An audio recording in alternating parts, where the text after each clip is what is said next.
Good morning दोस्तों।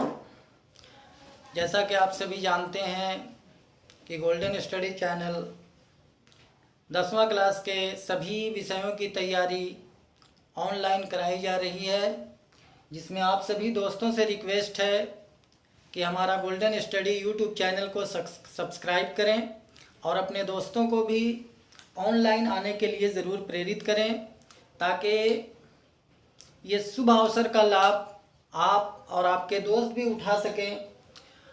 हम लोग इस समूह का मुख्य मकसद है कि अपने दोस्तों को या आज के नए छात्र छात्राओं को ऐसा मौका फ्राहम कराएं, ऐसा अवसर प्रदान करें ताकि वो कम समय में अपने समय को ज़्यादा व्यतीत न करते हुए, माहौल को देखते हुए, घर बैठे हुए अपने कोर्स की सभी विषयों की मुकम्मल तैयारी करें।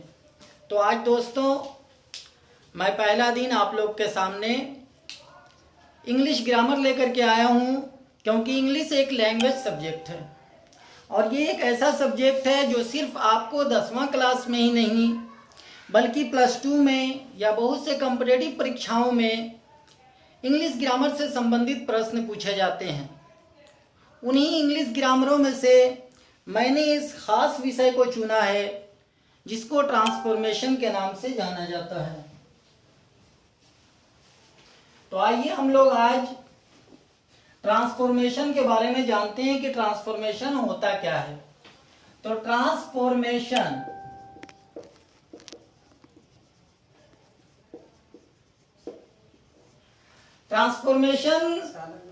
ये शब्द जो आपको दिखाई दे रहा है, ट्रांसफॉर्मेशन ट्रांसफर से बना है और ट्रांसफर का मानी होता है बदलना या परिवर्तित कर देना। मेशन का मानी होता है आपका मकसद।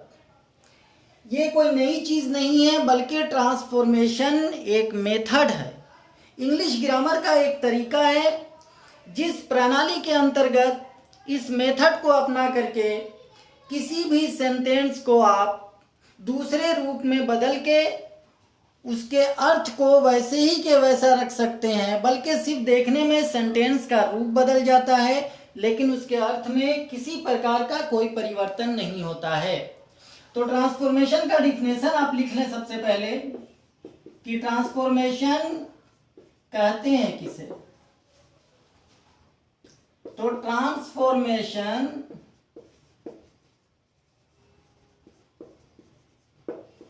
एक ऐसी प्रक्रिया है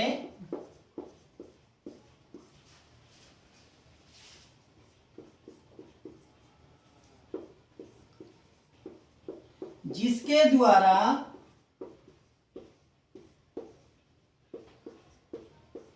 हम एक वाक्य को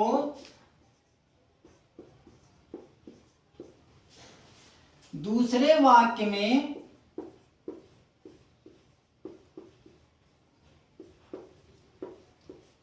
इस प्रकार बदलते हैं कि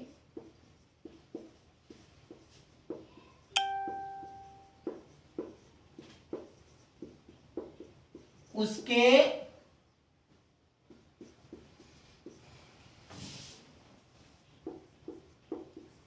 अर्थ में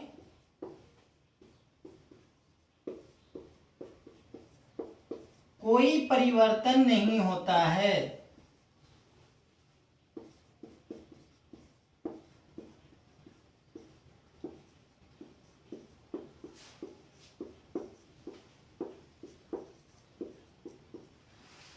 तो आप डिफिनेशन अगर जानते होंगे तो अच्छी बात है। अगर जो लोग डिफिनेशन अच्छे तरीके से नहीं जानते हैं या जो जानते भी हैं, अपने नोटबुक में अगर उसको नोट करना चाहें तो इस डिफिनेशन को नोट कर लें कि ट्रांसफॉर्मेशन एक प्रक्रिया है, एक प्रणाली है जिसके द्वारा हम किसी भी वाक्य को दूसरे वाक्य में इस प्रकार परिवर्तित करते हैं, बदल देते हैं कि सेंटेंस वही रहता है, उसमें कोई चेंजिंग नहीं आती है लेकिन उसके अर्थ में परिवर्तन हो जाता, उसका अर्थ वही रहता है लेकिन सेंटेंस में परिवर्तन हो जाता है। तो इसी ट्रांसफॉर्मेशन में उसका एक पार्ट लेकर के आज हम आ रहे हैं जिसका नाम है रिमूव टू। उसका पार्ट का नाम है रिमूव टू।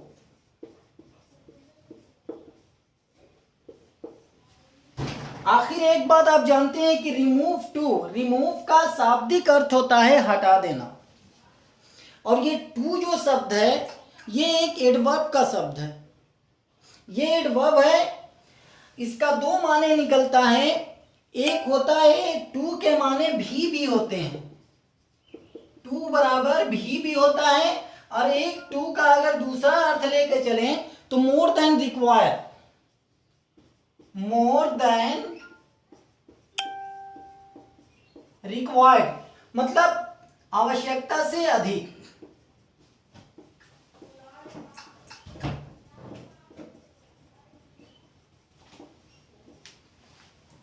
तो अब आपको एक बातें होती होंगी कि आखिर रिमूव टू, जब टू को रिमूव ही करना था तो हमने इस शब्द को उस सेंटेंस में लाया क्यों? तो टू एक ऐसा शब्द है जिसका अर्थ नेगेटिव निकलता है। कभी सकारात्मक अर्थ में इसका प्रयोग नहीं किया जाता है। ये एक नकारात्मक शब्द है, जहां पे नेगेटिव थिंकिंग दिखाई देती है वहां पे टू का यूज करते हैं। तो आखिर किसी भी वाक्य से टू को हटाने के कुछ नियम हैं, और उन नियमों को आप जान लें। जैसे टू को आप कभी कभी जनरल सेंटेंस में यूज करते हैं। आपने देखा होगा कभी कभी कोई बोलता है आपको कि आई love you, I love you, तो आसानी से बहुत लोग इस चीज को बोल देते हैं I love you too, I love you too. लेकिन दोस्तों आप ये जानते हैं कि स्पीक करना अलग चीज होता है, लेकिन ग्रामेटिकल मेथड में जब आप जाएंगे तो स्पीक से अलग हट करके ग्रामर होता है। आई लव यू टू का माने सीधा अर्थ आप निकालेंगे तो मैं तुमसे भी प्यार करता हूं, मैं तुमसे भी प्रेम करता हूं। अगर एक चीज आप देखें इसके अर्थ पे कि मैं तुमसे भी प्रेम करता हूं, तो यहां पे कहीं ना कहीं फ्रॉड चीज नजर आ रही है। किसी को आप धोखा दे रहे हैं, तुमसे भी प्रेम करता हूं। अब प्रेम एक ऐसा शब्द होता है जो सभी को बांट करके नहीं दिया, यहाँ पे जो सेंस निकल रहा है वहां पे। लेकिन यहाँ पे बोलने के क्रम में आपको एक चीज ध्यान देने वाली है कि आई लव यू टू की जगह पर अगर आप लिखते हैं आई टू लव यू, मैं भी तुमसे प्रेम करता हूं।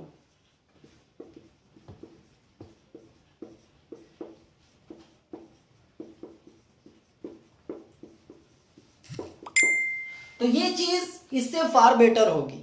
अगर इस सेंटेंस पे आप ध्यान देंगे तो यहां पे ये चीज अच्छी होती है, क्योंकि यहां लिखता है आई लव यू, मैं तुमसे प्यार करता हूं। तो नीचे आप लिख सकते हैं आई टू लव यू, मैं भी तुमसे प्यार करता हूं।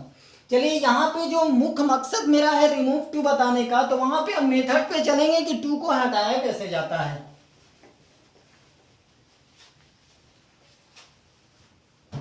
तो टू को हटाने का तरीका है,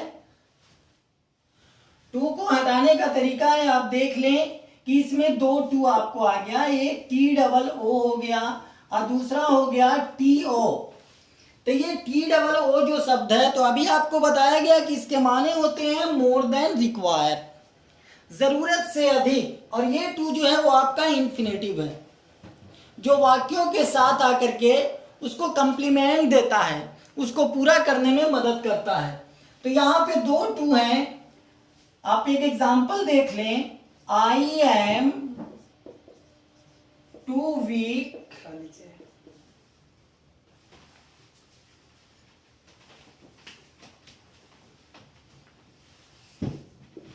आई am too weak to play. यहां पे आप देखेंगे तो I am too weak to play, मैं इतना कमजोर हूं कि खेल नहीं सकता हूं। इसको जब आप चेंज करना शुरू करेंगे तो पहला टी डबल ओ जो है वहां पे आप सो का यूज करेंगे, सो का प्रयोग करेंगे। जैसे ही आपको दूसरा टू होता है तो वहां पे हम दैट का यूज करेंगे, that plus subject plus can not oblique could not plus object. अब एक बातें समझ में आती है कि can not oblique could not, कहाँ पे हम कैन नॉट का प्रयोग करेंगे, कहाँ पे कुड नॉट का प्रयोग करेंगे, ये बातें आपके दिमाग में आती होंगी बार बार। तो हम लोग इसको सबसे पहले क्लियरफाई कर लेते हैं कि कैन नॉट का यूज कहाँ पे करना है हमें और कुड नॉट का यूज कहाँ पे करना है। तो अक्सर व बेशतर ज्यादातर सेंटेंस में दो ही होंगे, एक प्रेजेंट में होते हैं, दूसरे पास्ट में होते हैं। अगर सेंटेंस में इज, एम, आर का प्रयोग किया गया है तो यहाँ पे आसानी से आप आई के लिए आई, एम के लिए एम, ये आपको हेल्पिंग वर्ब है, टू की जगह पे जैसे ही आते हैं आप सो का यूज करेंगे। यहाँ पे एडजेक्टिव है, आप वीक के लिए वीक लिख लेंगे। ये टू जब आते हैं आप तो आपका स्ट्रक्चर बताता है कि दैट लिखेंगे वहां पे। फिर लिखता है सब्जेक्ट, तो सब्जेक्ट है कौन, तो हिंदी में सब्जेक्ट कर्ता को कहते हैं। यहां पे देख लीजिए, I am too weak to play, मैं इतना कमजोर हूं कि खेल नहीं सकता हूं, तो यहाँ पे सब्जेक्ट मैं हो गया, तो that I, is, am, are रहेगा यहाँ पे, तो कैन नॉट का यूज करेंगे और उसके बाद जो अदर वर्ड रहेगा, जैसे प्ले है वर्ब के रूप में, प्ले लिख देंगे। आपका ये सेंटेंस मुकम्मल हो गया। I am too weak to play, I am so weak that I can not play. अब बात आती है कि कैन नॉट का तो यूज हमने कर लिया, कुड नॉट का यूज कहां पे करेंगे। तो आप देख ले, यहां दूसरा सेंटेंस हमारा आ रहा है, ही was too fat to dance, यहां लिखता है he was too fat to dance, वह इतना मोटा था कि नृत्य नहीं कर सका, मतलब नाच नहीं सका। अक्सर देखते हैं हम कि जो इंसान शरीर से भारी होते हैं वो उतना आसानी से डांस या नृत्य वगैरह जितना अच्छे तरीके से करना चाहिए उतना अच्छे तरीके से वो कर नहीं पाते हैं। तो यहाँ पे हम बनाने के क्रम में ही के लिए ही लिखेंगे, वाज हेल्पिंग वर्ब है आपका, वाज लिख दिया, टू की जगह पर सो का यूज करेंगे, एडजेक्टिव आपका फैट है, फैट भी लिख दिया हमने। जैसे ही टी सिंगल ओ की तरफ हम आते हैं जिसको इन्फिनेटिव के नाम से जाना जाता है, वहां जब आएंगे तो फिर दैट का यूज करेंगे हम। सब्जेक्ट यहां मेरा ही है तो ही का यूज करेंगे, लेकिन कैन नॉट और कुड नॉट जहां तक सवाल है तो पहले बता दिया गया है आपको कि अगर सेंटेंस प्रेजेंट टेंस में होता है, इज, एम या आर का इस्तेमाल किया गया है तो आप कैन नॉट का यूज करेंगे। अगर वाज वेयर का इस्तेमाल किया गया है सेंटेंस में तो हम कैन नॉट की जगह पे कुड नॉट का इस्तेमाल करेंगे। तो यहाँ पे वाज का यूज किया गया है तो आप यहाँ पे आसानी से कुड नॉट का यूज करेंगे। डांस, तो ये रहा first step of remove too. Remove too का पहला स्टेप था ये आपके पास।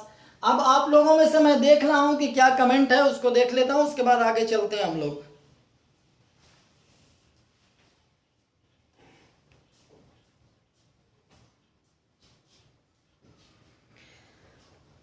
अनूप कुमार ने लिखा है कि इंग्लिश सब्जेक्ट का लाइव कब चलाया है। तो आप ये जान लें कि हमारे चैनल के माध्यम से सभी विषयों की तैयारी दोपहर 2 बजे से कराई जाएगी लाइव, और आप सभी विषयों की तैयारी आराम से आनंद के साथ प्रत्येक दिन 2 बजे से ले सकेंगे।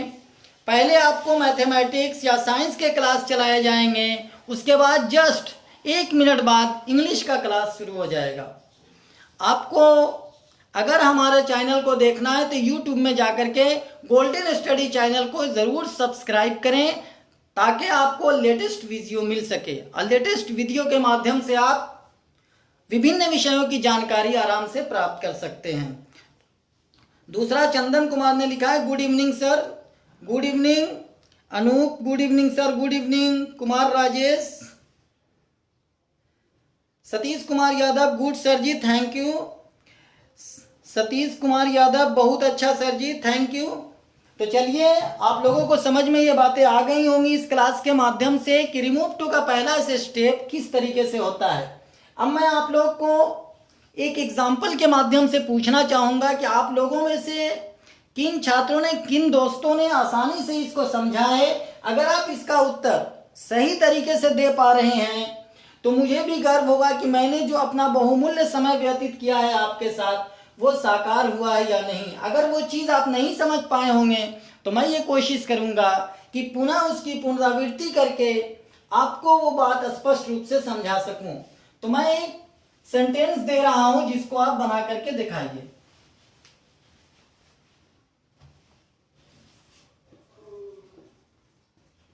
रूपा is too tall to live in this room.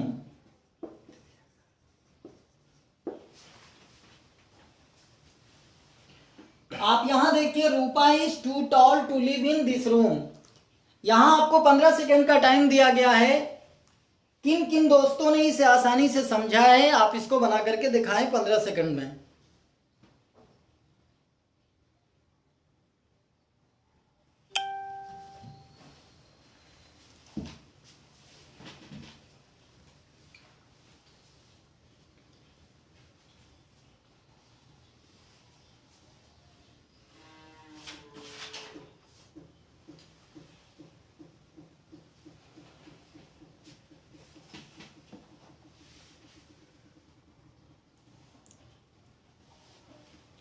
चलिए हम लोग इसको बना करके देखते हैं। Rupa is too tall to live in this room. Rupa इतनी लंबी है कि इस कमरे में नहीं रह सकती है। तो रूपा के लिए रूपा लिखेंगे हम, इस के लिए इस, टू की जगह पर सो, टॉल के लिए टॉल, दैट लिखेंगे यहां इस टू के लिए। सब्जेक्ट पे लौटते हैं तो कोशिश करना मेरे दोस्तों कि प्रोनाउन एक ऐसा चीज है जिसमें लिखा गया है ये pronoun is a word used in place of a noun. सर्वनाम एक ऐसा शब्द है जो संज्ञा की जगह पे यूज किया जाता है, तो प्रोनाउन का यूज हमको करना है यहाँ पे। और रिमूव टू में कभी भी नाउन का यूज नहीं किया जाता है। हमेशा आप जब रिमूव टू, जैसे ही टू को हटा करके सेंटेंस बनाएं तो वहां पे प्रोनाउन का यूज करें। अब ध्यान देने वाली बात है कि यहाँ सब्जेक्ट रूपा है। अब आपको ध्यान में होगा कि रूपा एक लड़की है या कोई स्त्री का नाम है। यहाँ पे जब हम प्रोनाउन यूज करेंगे तो शी का यूज करेंगे। शी के बाद आती है, रूपा के बाद हेल्पिंग वर्ब क्या आ रहा है मेरा, तो इज आ रहा है। तो that she can not live in this room.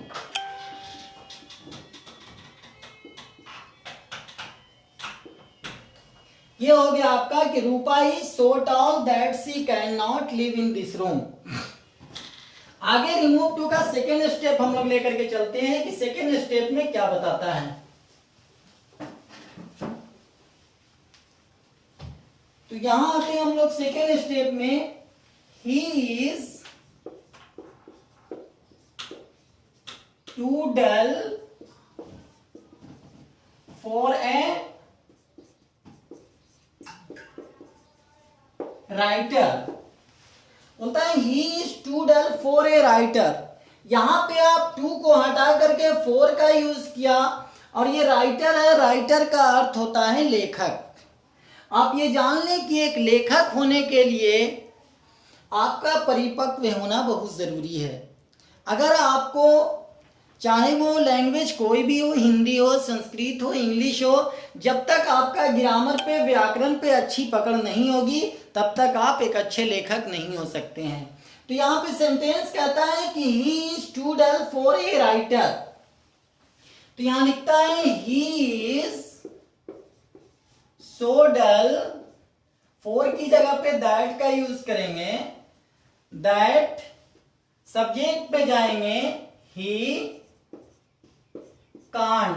ध्यान देना है यहां कि फोर के बाद अगर यहां नाउन आ रहा है आपका तो कांट बी अ राइटर होगा।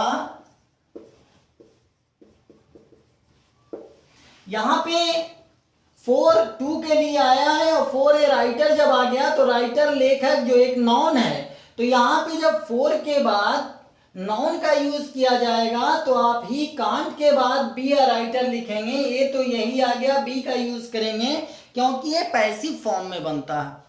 जब फोर के बाद एक नाउन आ जाता है तो उसको पैसिव फॉर्म में लेकर के चले आते हैं। इसी तरीके से एक और सेंटेंस है, Ahmed is too weak for A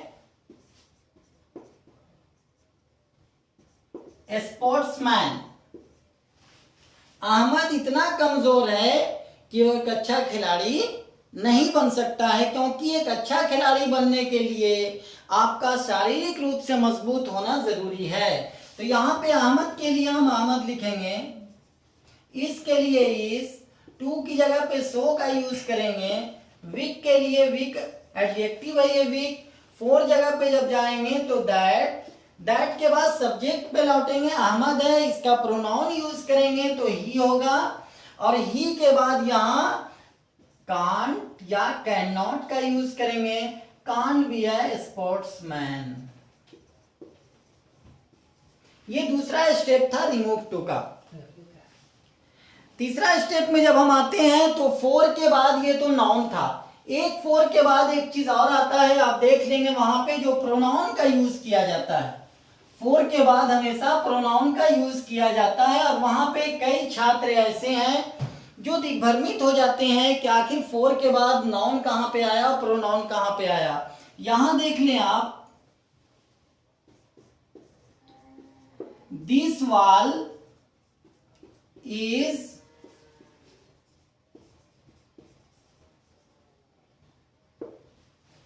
too high for me to climb. This wall is too high for me to climb. यहां पे बोलता है कि यह दीवार इतनी ऊंची है, ऊंचाई जरूर है लेकिन किसके लिए ऊंची है, तो मेरे लिए, for me to climb, कि मैं चढ़ नहीं सकता हूं। तो इसको हम रिमूव टू के माध्यम से टू को हटा करके इस प्रकार बनाते हैं कि this wall is so high that. अब यहां पे फोर के बाद हम देखेंगे कि ऑब्जेक्ट क्या है। यहां पे अगर ऑब्जेक्ट मी है तो दैट के बाद आई का यूज करेंगे, ऑब्जेक्ट अगर हर रहेगा तो शी का यूज करेंगे, ऑब्जेक्ट अगर हिम है तो ही का यूज करेंगे, ऑब्जेक्ट देम है तो दे का यूज करेंगे, ऑब्जेक्ट अस है तो वी का यूज करेंगे। इसके लिए आपको ऑब्जेक्टिव फॉर्म का याद करना जरूरी है। तो this wall is so high that I can not climb it. यहां पे इट इसलिए बताया गया है क्योंकि लिखता है कि this wall is so high, यह दीवार इतनी ऊंची है, that I can not climb it. It इसलिए लाया गया क्योंकि जहां पे निर्जीव पदार्थ का बोध होता है वहां पे प्रोनाउन इट का प्रयोग किया जाता है। तो यह दीवार इतनी ऊंची है कि मैं इस पे चढ़ नहीं सकता हूं। नेक्स्ट स्टेप जो हम लेकर के आ रहे हैं उसमें बताया जाता है एक चीज, सिर्फ कभी कभी ऐसा होता है कि जो टू आता है सेंटेंस में वो एक ही टू रहता है, टी डबल ओ। तो यहां पे हम ध्यान देंगे कि अगर फोर में आप लिख करके जाते हैं कि फोर, जिस तरीके से फोर के बाद प्रोनाउन का यूज होता है तो वहां पे एक चीज और बनता है। यहां पे आप देख लें कि this water is too cold for us, this water is too cold for us। ऐसा करके क्या करता है कि यहीं पे सेंटेंस खत्म हो जाता है। तो वहां पे एक चीज आप ध्यान देंगे कि दिस के लिए दिस लिख दिया हम, वाटर के लिए वाटर का यूज हुआ, इज टू की जगह पे so cold, this water is so cold that, अस के लिए आया है वी कांट। यहां पे आप अपना सेंस लगाएंगे कि पानी इतना ठंडा है कि हम इसे बर्दाश्त नहीं कर सकते हैं। तो this water is so cold that we can't bear it. अगर कहीं कोई मनुष्य के साथ की बात है, दो व्यक्ति आपस में एक साथ हैं, आपका उसके साथ आपसी सामना हो रहा है, तो वहां पर भी एक सेंटेंस बनता है जो बियर की जगह पे आप फेस का यूज कर सकते हैं। जैसे Raju was too strong for me, तो यहां पे आप लिखेंगे Raju was so strong that I can't face him. यहां लिखता है कि Raju was too strong for me, Raju इतना मजबूत है कि मैं उसका सामना नहीं कर सकता हूं। तो यहां पे सेंटेंस कहता है कि Raju was so strong that I can't face him, Raju इतना मजबूत है कि मैं उसका सामना नहीं कर सकता हूं। तो दोस्तों ये 3 स्टेप था रिमूव टू का। तो इस तरीके से आपने देखा कि रिमूव टू, अगर आप ये विषय पढ़ते हैं इंग्लिश विषय में, रिमूव टू एक ऐसा चैप्टर है जिसको पढ़ने के बाद सिर्फ 10th क्लास ही नहीं बल्कि आगे के वर्गों में भी आपको ये लाभकारी सिद्ध होगा। और जो चीज़ आपको समझ में नहीं आता है वो कमेंट करके कुछ भी आप क्वेश्चन कर सकते हैं, आपको इसके बारे में पूरी तरह से क्लियरफाई किया जाएगा। क्योंकि आज लाइव मेरा पहला दिन है और धीरे धीरे हम लोग का क्लास ये चलता रहेगा। जैसे जैसे हमारा क्लास का दिन आगे बढ़ता जाएगा, आप जानते हैं कि एक्सपीरियंस से मनुष्य परिपक्व होता है, और हम ये उम्मीद करते हैं कि इससे भी अच्छे से अच्छा हमारा YouTube channel golden study YouTube channel के माध्यम से जो बच्चों को तैयारी कराई जा रही है, हमें यह पूर्ण आशा है कि आप लोग इससे अच्छी तरह लाभान्वित होंगे। और आपसे एक आग्रह है कि आप खुद भी शेयर करें, सब्सक्राइब करें इस चैनल को, और दोस्तों को भी इस चैनल से जुड़ने के लिए आप उनको प्रेरित करें ताकि वो इस अच्छे मौके का लाभ वो भी उठा सकें। तो अब आते हैं हम नेक्स्ट स्टेप जो होता है रिमूव टू का, जो सिंगल टू के नाम से जाना जाता है।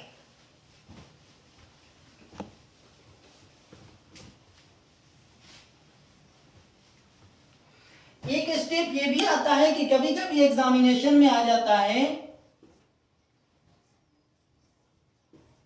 This pen is too old. सिर्फ सिंगल टू है, मतलब TOO का ही यूज किया गया है। यहां पे जो इंफिनिटिव का यूज किया जाता था उस इंफिनिटिव का यूज नहीं किया गया है। तो this pen is too old, यहां पे हम बनाएंगे दिस पेन इज, अगर यहां पे आप बहुत शॉर्ट में बनाना चाहते हैं तो इसको एक तरह से वेरी ओल्ड भी लिख सकते हैं। दूसरा तरीका है दिस पेन इज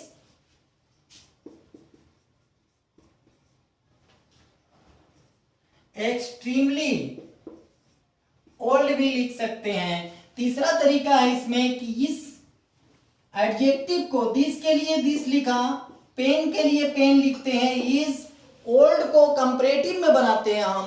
तो जब ओल्ड को कंपैरेटिव में चेंज करेंगे तो ओल्डर हो जाएगा, और देन इट इज प्रॉपर। यहां पे this pen is externally old भी आप लिख करके उसका करेक्ट आंसर दे सकते हैं। This pen is very old भी सही आंसर होगा, और this pen is older than it is proper. यहां पे आपको ध्यान देना है कि अगर आपका हेल्पिंग वर्ब प्रेजेंट में है तो इट इज प्रॉपर लिखेंगे, अगर आपका हेल्पिंग वर्ब पास्ट में होगा तो इट वाज प्रॉपर या इट वाज प्रॉपर का यूज करेंगे यहां पे। तो ये 3 तरीका है, ऐसा नहीं सोचे आप कि एक ही तरीका, क्योंकि आपको जब से ऑब्जेक्टिव का 50% मार्क्स का एग्जामिनेशन में पूछा जाने लगा है, वहां पे आपको ग्रामेटिकल में 4 ऑप्शंस मिलते हैं। और उन ऑप्शनों में से आप अगर सभी तरीके के रूल्स को फॉलो करते हैं तो हो सकता है कि आप इस रूल को फॉलो करते हो, और एग्जामिनर अगर आपको दूसरा रूल फॉलो करके ऑप्शन में ये दे देता है तो आप कभी भी दिग्भ्रमित ना हो। आप ये जान ले कि ये 3 ऑप्शन है और तीनों ऑप्शन में से 3 का 3 सही है। इसमें से कोई भी आपको आएगा तो आप उसको टिक आउट कर सकते हैं कि हाँ ये सही है। ये कॉन्फिडेंस के ऊपर डिपेंड करता है कि आपने किस तरीके से इसको सीखा। अब आप एक चीज जान लें कि रिमूव टू जो चीज हो गई तो ये ट्रांसफॉर्मेशन का एक अंग है, और इसके बाद आपको वॉइस के माध्यम से रिमूव टू या ट्रांसफॉर्मेशन ही बताया जाएगा, क्योंकि वॉइस भी एक ऐसा चीज है जिसको एक्टिव से पैसिव में बदला जाता है, और वो भी एक ऐसा चीज है जिसको एक बात को दूसरे तरीके से समझाया जाता है। तो आज आपको रिमूव टू बताया गया, और अब आपको थोड़ा सा समय दे रहा हूं, 2 क्वेश्चन दे रहा हूं इसी में से सोल्व करने के लिए। देखते हैं आप दोस्तों में से कितने ऐसे दोस्त हैं जिसने इन प्रश्नों को समझा है। अगर नहीं समझा है तो आप कमेंट करके पूछ सकते हैं कि ये किस तरीके से सोल्व किया जाएगा। पहला प्रश्न है,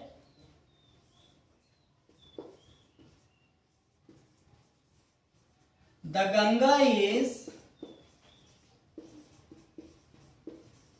to dirty, I am too dull to understand.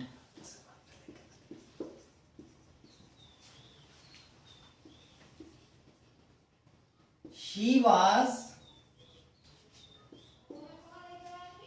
too weak to play। यहां पे आप 3 प्रश्न आपको दिया गया है। ये 3 में से कौन से ऐसे छात्र छात्राएं हैं या हमारे दोस्त हैं जो ऑनलाइन जुड़े हुए थे या जिनको ये चीजें समझ में आ चुकी हैं, वो कृपया 20 सेकंड का टाइम आपके पास बना करके दिखाएं।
चलिए, आप लोग में से किसी तरफ से ऐसा कमेंट तो नहीं आया कि जो आप लोग बना सकें, लेकिन हम ये आशा करते हैं कि नेक्स्ट टाइम अगर आप इसको दोहराने के लिए बोलेंगे कमेंट करके तो मैं फिर से पुनः दोहरा दूंगा। चलो इसको देख लेते हैं हम लोग। अभी बताया गया कि सिंगल ओ मतलब सिंगल टू जो होता है, टी डबल ओ, इंफिनिटिव वाला टू इसमें छुपा हुआ है, नहीं है, तो हम यहां पे लिखेंगे the Ganga is more dirty than it is proper। या तो आप the Ganga is externally dirty लिख सकते हैं। दूसरा, I am too dull to understand, मैं इतना कमजोर हूं कि समझ नहीं सकता हूं, तो I am so dull that I can not understand, मैं इतना कमजोर हूं कि समझ नहीं सकता हूं। आगे, she was too weak to play, वह इतना कमजोर है कि खेल नहीं सकती है, तो she was so weak that she, यहां पे वाज का यूज किया गया है तो आप कैन नॉट की जगह पे कुड नॉट का यूज करेंगे, कुड नॉट प्ले।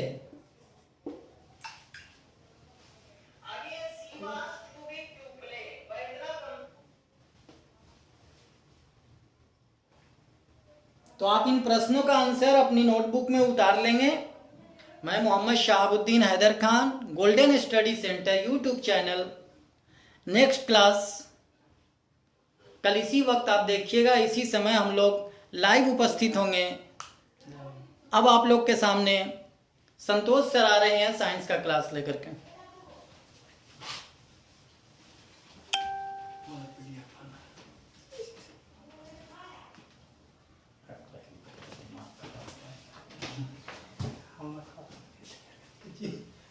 हम ज़्यादा चालू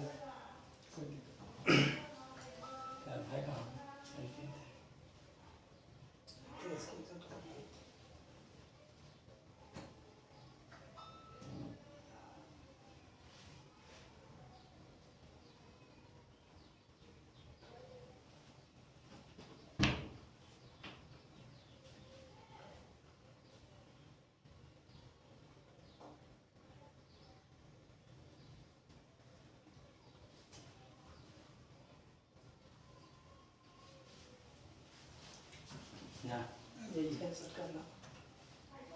इसमें कैसे